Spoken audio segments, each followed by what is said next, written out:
Hello everyone, welcome to another episode of Canada's Movie and TV Hosers. I'm your host, Gregory Barrett. Unfortunately, my wife Christine is not here with me today, but I got the Hulk here keeping me company. This episode is being recorded late. It is now Tuesday evening, and normally I would record this episode on Sunday evening or Monday at the latest so I could get it out on Monday so we can talk about the latest weekend at the box office. Unfortunately, I have been and still am very sick, which explains why this episode is late and also why Christine's not here, because I'm currently sequestering myself so that she and everyone else in the house doesn't get sick. So it's just me here today. Regardless, we can still move on and do an episode and talk about the latest box office. So this past weekend, the number one movie at the box office was Black Panther: Wakanda Forever, and it has been for the last 3 weeks now since it came out at the beginning of the month, and it had an opening of $45.6 million, which is still quite good. Number two was the new release by Pixar, Strange World. It opened at $12.2 million, which I don't believe is good, considering this is a bigger budget Pixar movie, and usually Pixar movies open up really good. The marketing has not been good for this movie, and even myself, I went to the movies there on Saturday. Wasn't interested in going to see it at all. The interesting thing was that number three was The Glass Onion, which is a Knives Out story by Rian Johnson. Christine and I reviewed that on our last episode. It opened in only 696 theaters, which is not very many, so I'm surprised it opened here in St. John's. We got to see it in theater, and it was great, and we had a great time. In fact, I think I enjoyed this Knives Out story more than the first one. We reviewed it already, but Daniel Craig he was hilarious as Bennett Blanc. I really enjoy his character of that. And then the rest of the cast, it's a star-studded cast with Edward Norton, Catherine Hahn. Who else we got there? Kate Hudson, Dave Bautista. It's a really great cast. And so this was an experiment by Netflix where they're putting this movie, their first movie that they're putting into theaters for a theatrical release, only for 1 week, to see if this would be worth their while, because they have to get distributed and put it into theaters, and also what they don't want to do, and what a lot of other studios don't want to do, is they don't want to pay for marketing, because that's very expensive. So they put it out for 1 week. They did a little bit of marketing. I went to go see it. It was great. If you didn't get a chance to go see it in the theaters, check it out. It's going to be on Netflix. If you have Netflix, it's definitely worth your time. Number four for the box office this past weekend. Well, just so you know, I'm talking about a 3-day weekend. I know in the US it was a 5-day weekend because it was American Thanksgiving. So they had Thanksgiving on Thursday, and then Friday is Black Friday, Saturday, Sunday. However, I'm just talking about the 3-day weekend, the Friday, Saturday, Sunday, because it was just a normal weekend here. So number four was Devotion, which I believe is a Jonathan Majors movie. It's about fighter pilots in the Korean War. It opened this weekend with $5.9 million. And number five was The Menu with $5.5 million. So it wasn't a really big box office weekend, and the box office has been struggling a lot this year, because of the pandemic, but also because studios just haven't been coming out with a lot of movies for theatrical releases.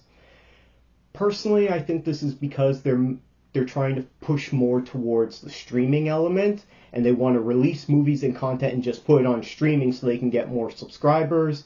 However, it's not a very good business model, because if you spend $100 million or $200 million on a production budget for a movie, you're not going to make that back. So for instance, going back to Glass Onion, I don't know what the budget of Glass Onion was, but let's say they spent, $100 million on this. Doesn't matter what they spent. As soon as you put it onto Netflix, that doesn't get them any money. What they hope it does is it gets them more subscribers, which gets them more money. However, there's only a certain number of households that are going to be able to subscribe to Netflix, so there's only so many subscribers you can get. And people cancel their subscriptions, they sign up for it for, free trials, and then they discontinue it. and they sign up for a couple months when something is on that they like, and then they discontinue it. We're still in the middle of the streaming wars. I don't know if that's going to go really well. We'll see what happens. Anyway, moving on. That was the only news I'm going to do this week. I'm going to save the rest of the news for when we do an episode, hopefully on Friday. Hopefully I'll be feeling better, and then Christine will be back. However, if you do like it, just me here, or if you prefer both of us here, go ahead and leave a comment below. So I'm going to jump right into our reviews, and the first thing I'm going to review is The Crown Season 5. Now, this came out at the beginning of the month. Christine and I have been watching it together. Unfortunately, we couldn't watch the last couple of episodes together because I'm very sick and I'm sequestering. I watched the last two episodes, episodes 9 and 10. So episode 9 is the climax of this season. And now you might remember the first two episodes I mentioned of this season, it didn't start out very well. It was kind of slow. It was a lot of setup. However, this season has gotten much better. There's a lot of episodes that focus on specific family members of the royal family, and there's one episode 3 or 4, that focuses on an Egyptian man who became involved with the royal family, and it's a great story. Episode 9 is about the divorce of Charles and Diana, and it's a real, I'm not going to spoil it. I mean, we all know what happened. They got divorced. It's a really heavy episode. And if you're sitting down to watch it, you want to be prepared for this because it starts out really heavy. I wasn't ready for that. I was, whoa, in the first 5 minutes. And it's really heavy throughout the whole way. There's a lot of, instead of using the word heavy, it's complicated, and it's a lot of really emotional material. I found it fascinating.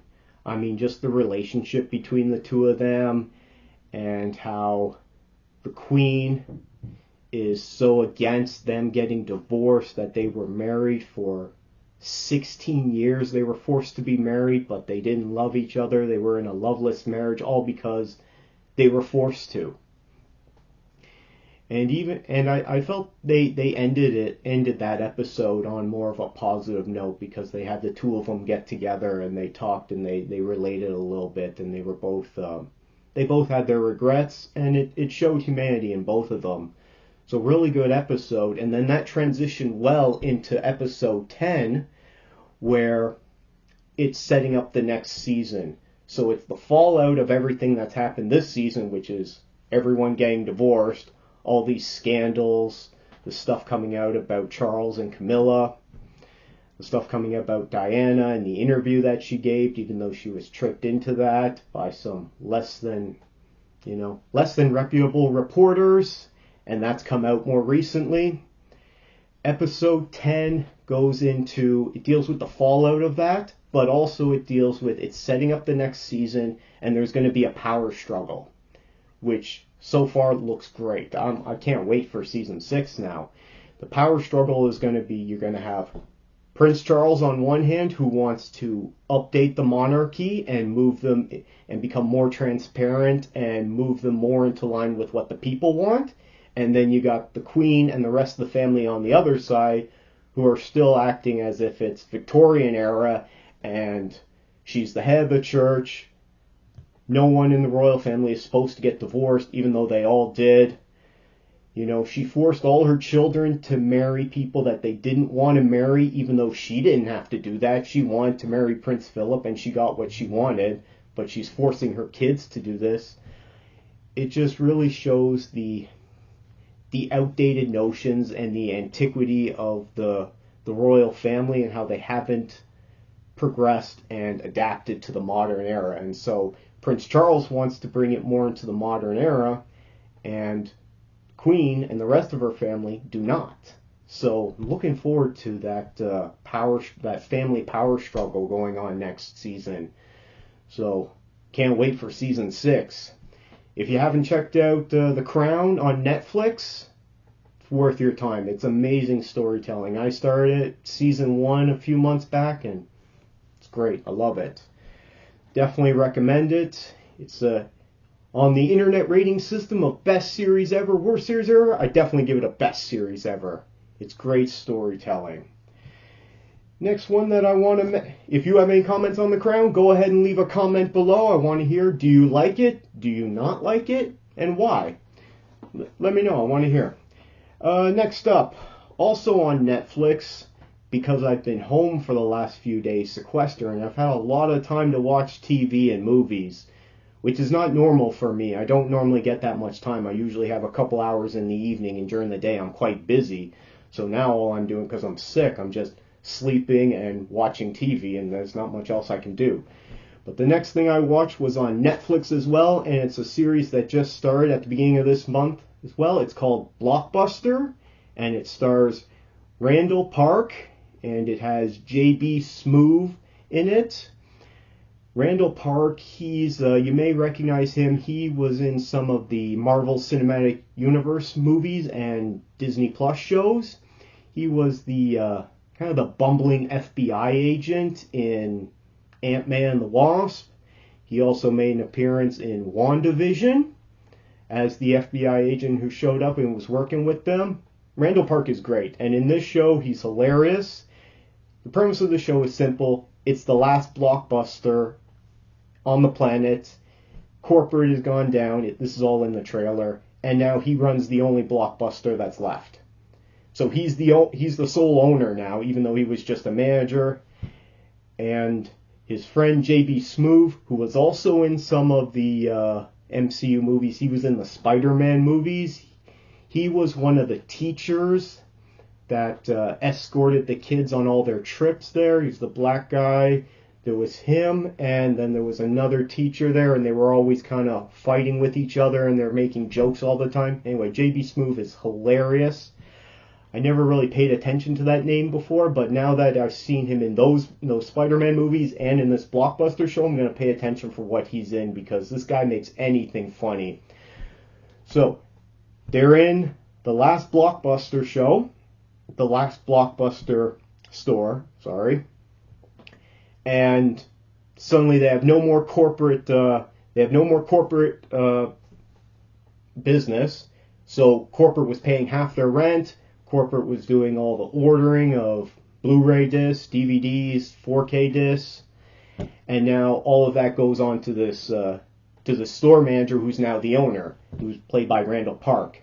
His name's Timmy, and he's kind of there's a reason why he's called Timmy. It's because he's an adult, but he hasn't really grown up. He kind of just, he works as the manager of the Blockbuster. He likes to talk about movies and goof off and not do much work.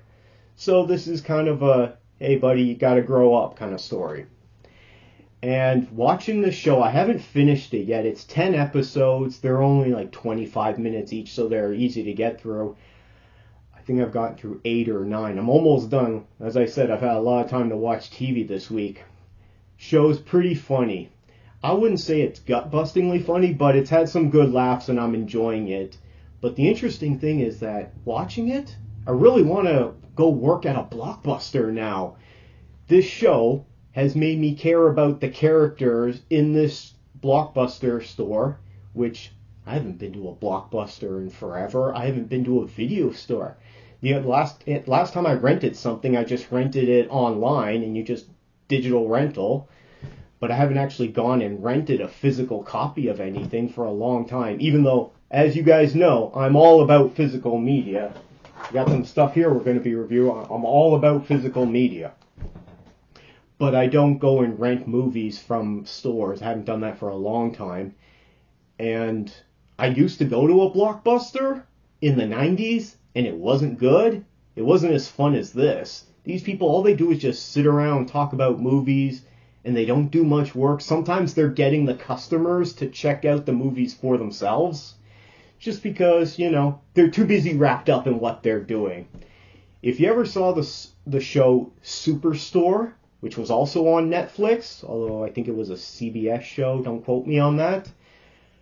Superstore was a great show, and it was hilarious. It's just a parody of, working at a super center, a big box store. So now that, so this show Blockbuster really reminds me of that. there's some of the characters I don't really like because they're just dumb and they don't do anything and they're not really funny. But Randall Park as Timmy is hilarious. He's got his co-worker Eliza, who he's had a crush on for the last 20, 30 years. And they're kind of dragging that out. It's the standard sitcom trope of, they both like each other, they want to be together, but she's trying to get back together with her husband, even though she doesn't love him because he cheated on her, and he doesn't want to he doesn't want to interfere with that because she's trying to do that for her kids. JB Smoove, who's his childhood friend from high school, he owns the plaza that they're in, and he owns one of the stores there, and he's constantly over there talking to them, and he's using them all the time, and it's hilarious the stuff they get into. They get into a lot of great sitcom hijinks. So it's a pretty good show. I'll give you a final review. I'm not gonna give you a final rating on it of best series or worst series ever because I gotta watch the last couple of episodes. But it's not long, so check it out if you got Netflix, Blockbuster, especially if you're a fan of Randall Park or JB Smoove. Moving on, going into the physical media, I watched Wonder Woman 1984, which came out in 2020 during the pandemic. I believe it was released directly onto HBO Max in the US in December of 2020. Now, we don't get HBO Max here in Canada, which, great.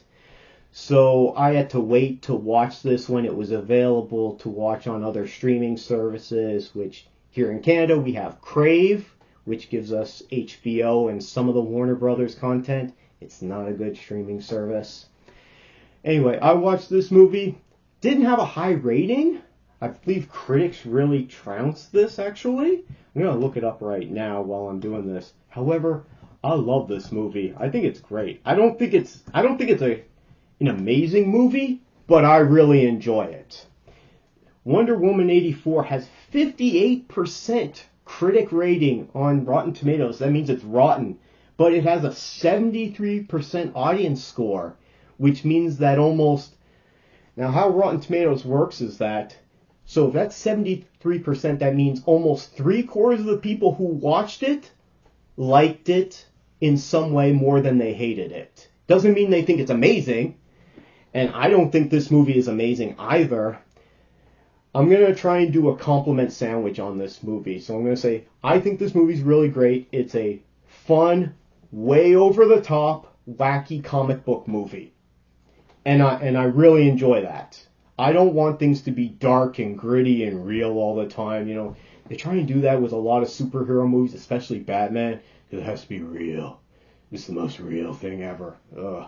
I want to see the way over the top comic book wacky stuff. So, I really enjoy this. However, it's not a good movie. There's a lot of problems in this movie. There's a lot of things that they don't explain. It's just, these things just happen, they're all just making, you've probably heard about it. So the premise of the movie is there's a wishing stone, and so Gal Gadot is Wonder Woman. Kristen Wiig is in it as, she plays Cheetah, Barbara Minerva, and you got Pedro Pascal is in it, who plays Maxwell Lord. And so there's this wishing stone, and you wish for something, but then it takes something away from you. So they changed the character of Maxwell Lord to fit this storyline, which a lot of people didn't like. I really don't care. It doesn't bother me at all. They don't give Kristen Wiig much to do in this movie. I mean, Kristen Wiig is a great actress, but they don't give her very much to do. This movie is also, it's made for kids, so it's very much dumbed down. And they explain things to the point that they don't need to explain it. I mean, we've already figured it out. Let's just move on. But, so they explain some things way too much. And this movie is 2.5 hours long, so you could have definitely cut it down a lot. I think it's too long.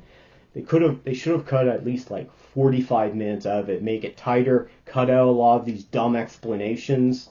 And some of the explanations that they do are in the middle of fight scenes.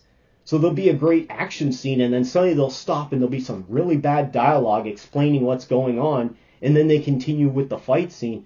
That is not good storytelling. You don't want to stop a fight scene to explain what's going on, and you don't want to do it with bad dialogue.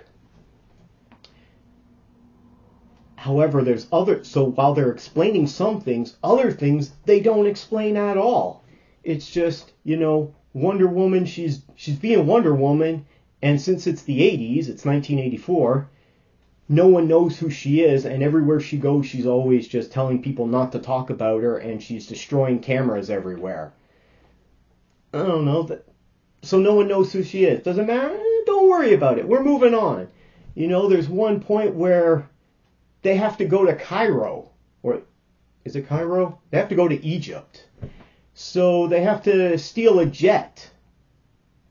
How does the jet have fuel in it for them to fly from Washington all the way to Egypt? Who knows? Don't worry about it. We're moving on. And then they're being chased down, and they're going to get caught because, radar, which they even mentioned in the movie. So what's going to happen? We're going to get Wonder Woman's invisible jet. She can turn the jet invisible. How does she do this? Don't worry about it. We're moving on, They could have set that up better. They did make a joke about it. And so there's a premise there's a technique that they use in storytelling. It's called hanging a lampshade on it. Whereas we're going to do something and it's really ridiculous. However, we're going to acknowledge that it's really ridiculous and make a joke about it. And then we're going to move on. It's called hanging a lampshade on it. And so they try to do that in some of these instances, but they don't do a very good job. And there's also things, even on the DVD, on the 4K promotion, on the poster there, she's got the golden armor suit there. So she has this suit sitting in her office, and it's just wrapped up there, and it's just sitting there. How did she get it? Moving on, and it's perfectly usable, and it fits her. How is this possible? No, it doesn't matter. Moving on. They don't do a very good job of setting things up, and part of this is because they dumb it down very much. I understand they want to make this for kids, but they don't need to make it so, juvenile, and they need to assume that their audience is actually going to be able to pick up on these things. And you can't insult your audience. You got to be able to go along with that. What are some other things I don't like about this? Because I'm on the negative part of my compliment sandwich here. I started with the compliment. I really liked it. I'm going with the stuff I don't like, and I'll go back to a lot of things that I do like about it. One of the things I don't like is Wonder Woman's costume, which we've had since we've seen this Wonder Woman introduced back in Batman v Superman back in 2016. Look that up in case I'm wrong. Her costume, she wears this really short skirt. And not that I'm opposed to that, but why can't Wonder Woman wear pants? There's lots of different Wonder Woman costumes out there. I'm not really huge into Wonder Woman lore in the comics, but I know she's had lots of different costumes. So maybe Wonder Woman should give pants. And she sort of does with the golden armor at the end, but I don't know. And there's just too many things that don't make any sense, and it's bad storytelling. Now, moving on into what I really do like, while they gave Kristen Wiig nothing to do in this movie and really shortchanged her, what she is given to do, she crushes it. Kristen Wiig is amazing in this as Barbara Minerva Cheetah. I'm not so crazy about the CGI Cheetah that they did at the end, but I enjoyed her for what she was given to do. I think she could have been given a lot more to do, and I think she could have been way better in this. I hope they bring her back for more DC movies in the future, because she would be really great at it. Another great part of this movie is Pedro Pascal. Now, according to according to John Campea, we are living in the Pedro Pascal era because he's everywhere. He is Maxwell Lord in Wonder Woman 84. He's also the Mandalorian in Star Wars, which is one of the biggest shows in the world. He was in, what was that movie that he was in? The Kingsman, The Golden Circle, which a lot of people didn't like. But if you watch Pedro Pascal's performance in this movie, you're going to love this. He is playing 1982 Burt Reynolds from Smokey and the Bandit. Okay, that's exactly what he's playing, and they make him look exactly like Burt Reynolds, and it's hilarious and it's great. He is just popping up in everything. So he's in this, and he is a way over the top comic book wacky supervillain who doesn't have any powers, similar to Lex Luthor. He's just he fights the heroes with his mind. Now, he does get powers from this wishing stone in the movie.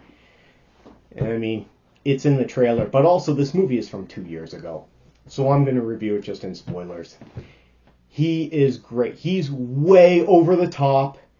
You can tell he is having so much fun on set. He's not chewing some of the scenery, he's chewing all of the scenery, which means he's having a great time on set, because he's just going way over the top. He leaves his expectations and his social decorums and norms at the door, and he just goes way over the top, just yelling, and just everything is just wacky and ridiculous, and it's great. I love it. He's really good in it. But what really steals this movie for me is Chris Pine. So you might be thinking, if you saw the first Wonder Woman, Chris Pine played Steve Trevor in the First World War in 1918, and spoiler, he dies. So how is he back? Well, thanks to this wishing stone, Wonder Woman, Diana Prince, gets to have a wish, and she gets to have Steve Trevor back. Which means Steve Trevor is now this random guy in the 80s, but he's no longer there. His body is now inhabited by Steve Trevor, who's back from the dead. Does it matter? No. Moving on, okay? And so they just show Chris Pine the whole time, and you're supposed to think of it as Steve Trevor, but it's actually this other guy who kind of looks like Bill Paxton from the 80s. And if you know who Bill Paxton is, if this is 1984, that's before Bill Paxton was in Aliens from 1986, which is James Cameron's film. Fun fact about Bill Paxton, he's the first man in Hollywood who was killed by a Terminator, an Alien, and a Predator. Okay? If you know all those movies, okay, leave a comment down below and let me know. If you don't and you want to hear about it, leave a comment and I'll talk about it on another episode. So she's dating and working with Bill Paxton in 1984, who's Steve Trevor now. But the great thing about Chris Pine in this is that he plays essentially a time traveler who's from the First World War, and now he's in the futuristic world of 1984. Which, ridiculous, because that's way in the past for us. But his reactions to everything, I mean, just the outfit that he wears with his fanny pack. He loves the fanny pack for some reason. And he loves all the art and his reactions to just modern art and the escalator. Anyway, you gotta see it. It's great. Okay, he does such an amazing job in this, even though it makes no sense. But like I said, it's a way over the top comic book wacky movie. Doesn't need to make sense. Overall, this was a really fun time, and I would definitely give this a best movie ever. And that's why I got it on physical media, because I'm all about physical media. What do you think of physical media? Send me an email or put in a comment down below if you enjoy physical media, or if you want to know why I think physical media is so important. Next movie I'm going to review is Deadpool 2. Now, this movie is from 2018? Everyone's talking about Deadpool 3 right now. It has been a while since we've had a Deadpool movie or we've seen him in anything. not only is this movie hilarious, but this is the super duper cut. I didn't even know this version existed. I know there was different versions of this movie because they did the theatrical release and then they did a PG-13 release later on with Fred Savage to kind of show that they can put Deadpool in the MCU, and it had some other scenes in it. This version has more scenes in it, more jokes, more blood, more violence, so more raunchy Deadpool. It even has more end credit scenes. I had a really good time watching this movie. Not only is it a great funny movie anyway, but when you add more stuff into it, I don't know, this movie might actually be in my top 10 if comic book movies of all time. I don't know, I'll have to think about that sometime. I really enjoy Josh Brolin as Cable. Their version of Colossus is far superior to the previous version from the Fox X-Men movies, which wasn't that great. I respect it because it's from that time period, but it's not a really good version. I mean, Ryan Reynolds as Deadpool is hilarious. Zazie Beetz as Domino is great. I hope they bring her back. I hope they bring back Stefan Kapakic to do the voice and the mocap for Colossus. Interesting story. I got to meet him here in St. John's at a comic book convention. He was here for a Sci-Fi on the Rock convention, so I got to meet him, and he signed a poster for me, and I got to take a selfie with him. He was a nice guy. And he said nothing but nice things about the people on the set there, and I hope he had a good time making that movie because it looks like they had nothing but a blast making that movie.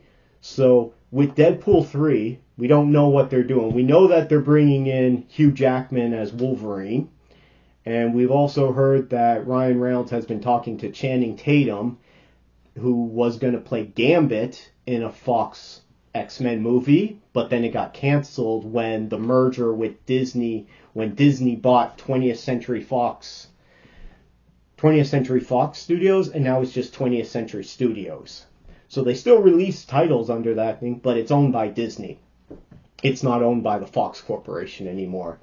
So are they going to be bringing all these characters from this Deadpool story into the MCU? I don't know. It would be great if we got Ryan Reynolds as Deadpool, who's Canadian and is playing a Canadian character. We get Hugh Jackman, who's Australian, playing Wolverine, Logan, who's a Canadian character, and then we get Channing Tatum, who's American, playing an American character in Gambit. But I hope they bring in Josh Brolin's Cable as well, because he's really funny. I don't know, he looked like he's pissed off all the time. I saw some interviews with Josh Brolin about this movie. He said that the cuts that they used in this movie, where he's angry and he's just grimacing all the time, those were the only scenes where he was able to keep it together. So maybe he was just laughing all the time on set, in which case I want to see those bloopers. I wonder if it does have a gag reel. Okay, I'm going to have to watch the special features on this sometime. As I'm sick and I'm sequestered at home, I might have the time to do that now. Deadpool 2, best movie ever. Definitely. Check it out. It's not for kids. It's got a lot of blood, violence, sex, dick jokes. It's pretty raunchy. I mean, some of the violence is, while it's meant to be funny, it's still really brutal and gut-wrenching if you think about it. So be prepared if you haven't seen a Deadpool movie and you want to check it out. Deadpool's not for kids, and he's not even for some adults, but other people love it. So if you like that kind of humor, check it out. And speaking of raunchy humor, I'm going to go into my next review, and this one's a bit controversial. It's Sausage Party from 2016, which is put out by Columbia Pictures Sony. This movie, I'm going to look it up on Rotten Tomatoes right now. I love this movie. This is one of the not great, but it's one of my favorite comedies probably from within the last 10 years. I'm surprised Sony made it because it's so controversial. The ratings on it, holy jeez, it has an 82% critic rating. So critics like it. However, it has an audience score of 50%. So audiences didn't like it, but critics loved it. So that would explain why it didn't have the most commercial success, because there's lots of movies that critics like, and then audiences don't enjoy them at all. I mean, I've been seeing that lately as well, because we're getting all these awards movies coming out in theaters. Well, I've been watching The Banshees of Inisherin. Oh, God, that was not for me. All these other movies, there's, what was that, Call Jane. What are some of these other awards movies that have been coming out? I'm blanking on them because I don't remember them, and I don't really want to remember them, because they do really well at film festivals and they win awards, but then they release them into theaters and audiences are like, one, people don't go to see them because they're not big budget movies, they're not established IP, intellectual property, so no one knows about them. They don't have big marketing budgets, so no one knows that they're coming out. And also, they're not really the stories that general audiences want to see. For me, when I go to the theater, I want to have a good time. Whether it's like big spectacle, action, effects, comedy, big on comedy, you want to have a good time. I don't want to go there and watch like some depressing story about two Irishmen fighting because they just want to be stereotypically Irish and not like each other. And I'm like, oh, God. Okay, once again, The Banshees of Inisherin. Anyway, if you like that movie, more power to you. That seems to be one of those movies that critics like, but I didn't enjoy that. Anyway, this movie, Sausage Party, is all about stereotypes, and that's why it's controversial. Now, this is a Seth Rogen movie. So if you know who Seth Rogen is, who I believe is Canadian, he is similar to Kevin Smith. So there's a lot of weed, dick, and fart jokes in it. And there's a lot of sexual humor. But the main thing that's controversial in this movie is there's a lot of stereotypes. There's cultural stereotypes, regional, racial stereotypes. There's sexual stereotypes. I don't believe there's any age or generational stereotypes. There's no stereotypes about boomers or Gen Xers or anything like that. But it's a lot of stereotypes. In fact, there's even every character in this is pretty much a stereotype.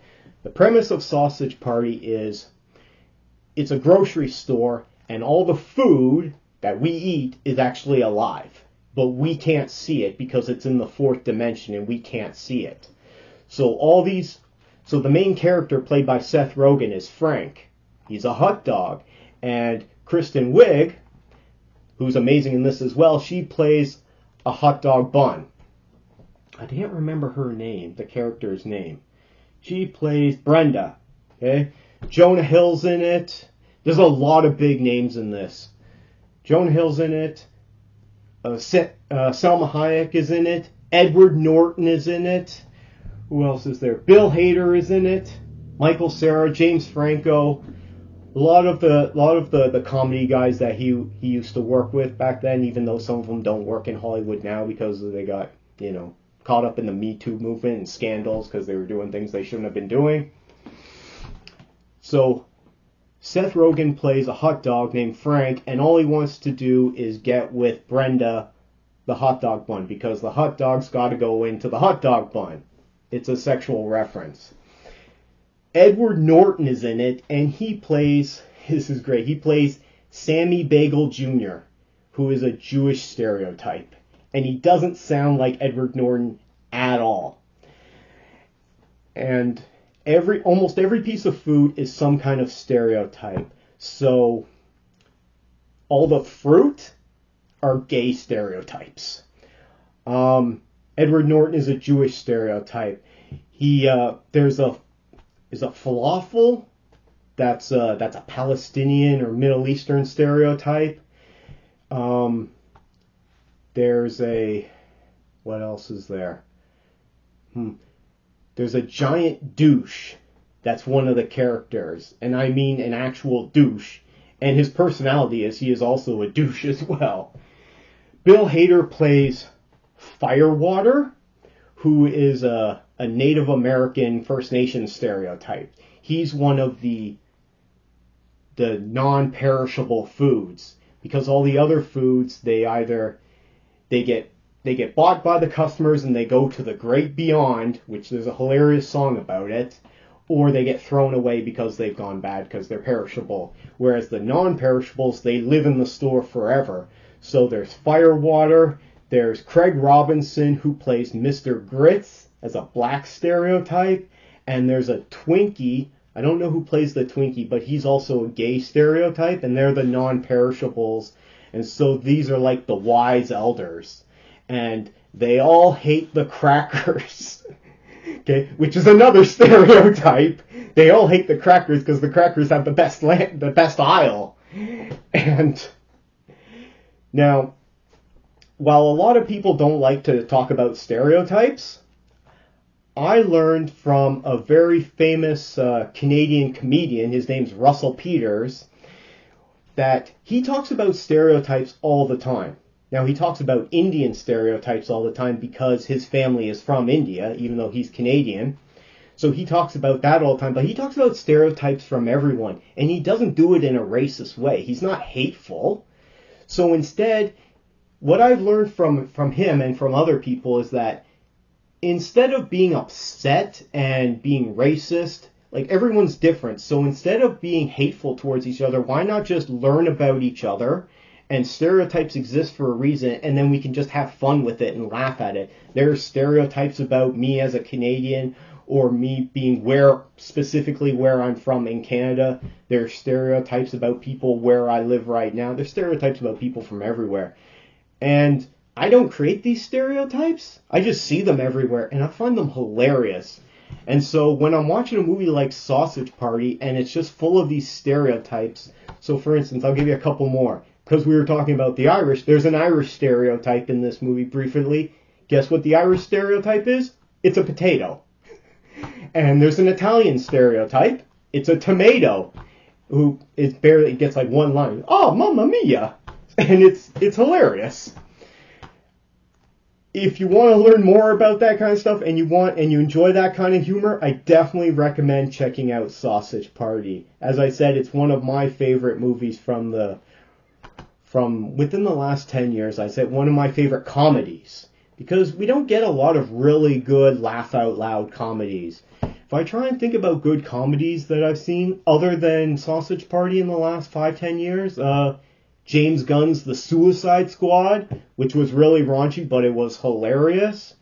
Can I think of any other really good comedies? The Lego Batman with Will Arnett. They should bring him back to play Lego Batman again, because he's hilarious. That one was quite funny. The first Lego movie was really funny. The second one was okay, but it wasn't gut-bustingly funny. What else is there? Spider-Man Into the Spider-Verse with Miles Morales, that came out back in 2018, 2017. Won Best Animated Picture. That was also by Sony, same company that made Sausage Party. It was a really good one there. It's not often I get a really good comedy that I really enjoy. Most of the comedies that I consider classic are much older, such as Office Space from the 90s. I watched that recently with the family. What's another good comedy? Spaceballs. I really enjoy that one. I don't know. Do you have any really good comedies that you like or that I'm forgetting about? Or what do you think about the ones that I mentioned? Leave a comment below or shoot me an email. Was there anything else I wanted to review today?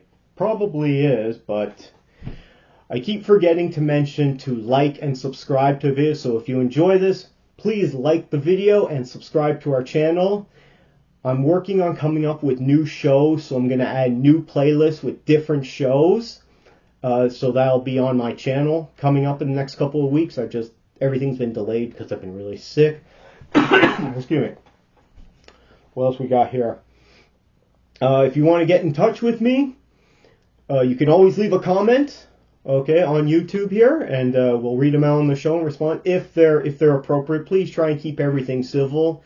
Like if you enjoy, if you agree or disagree with whatever myself or Christine has to say. Like, say you don't like Sausage Party. Okay, tell me that and tell me why. Okay, what's the reason for that? And let's try and keep it civil. If you want to get in touch with us, you can also send an email to the show, which is CanadaMovieTVHosers@gmail.com. I will put that in the description below. You can follow the show on Twitter @CanadaHosers. On Twitter, you can also get in touch with the show on Twitter using the hashtag CanadaHosers. I put all my reviews on Twitter on my page, and I use that hashtag. And if you want to follow me on Twitter, it's @StJohn'sCritic. You'll see my picture there. Be sure to like and subscribe. Is there anything else I'm forgetting? Nope, I think that's it. So I apologize for this episode being late. I should have recorded on Sunday. I was insanely sick. I was not up to it. However, hopefully the next episode will be on Friday. I might still be sick, but I'm going to try and keep up with that schedule of having one, before the weekend and then one after the weekend, so that we can talk about stuff coming out and review what we've watched, and then one after the weekend so we can talk about the box office for the weekend. Other than that, thank you for tuning in, and hope to see you here next time. Take care, everyone.